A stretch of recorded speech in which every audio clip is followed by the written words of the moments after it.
થાનગઢમાંથી ગેરકાયદેસર black trap ભરેલા એક ડમ્પરની ગાડી ઝડપી પાડી ₹40.20 લાખનો મુદ્દામાલ જપ્ત કર્યો। આ કાર્યવાહી ચોટીલા નાયબ કલેક્ટર એચ.ટી. મકવાણા અને તેમની ટીમે કરી છે।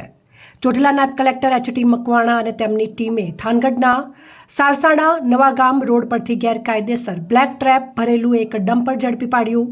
આ કાર્યવાહીમાં કુલ ₹40.20 લાખનો મુદ્દામાલ જપ્ત કરવામાં આવ્યો છે।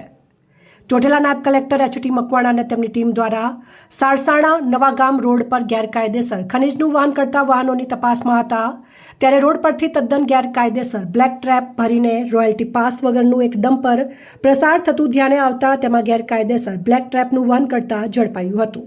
તંત્ર દ્વારા એક ડમ્પર સહિત કુલ ₹40,20,000નો મુદ્દામાલ જપ્ત કરવામાં આવ્યો છે। જપ્ત કરાયેલ મુદ્દામાલને થાનગઢ મામલતદાર કચેરી ખાતે ખસેડવામાં આવ્યું છે અને વાહન માલિક સામે ગુજરાત ખનીજ ગેરકાયદેસર ખનન પરિવહન અને સમગ્ર અટકાવવાના નિયમો 2017 હેઠળ કાર્યવાહી હાથ ધરવામાં આવી છે। અહેવાલ અફઝલ મુલતાની, સંબંધ ભારત ન્યૂઝ, ચોટીલા, સુરેન્દ્રનગર।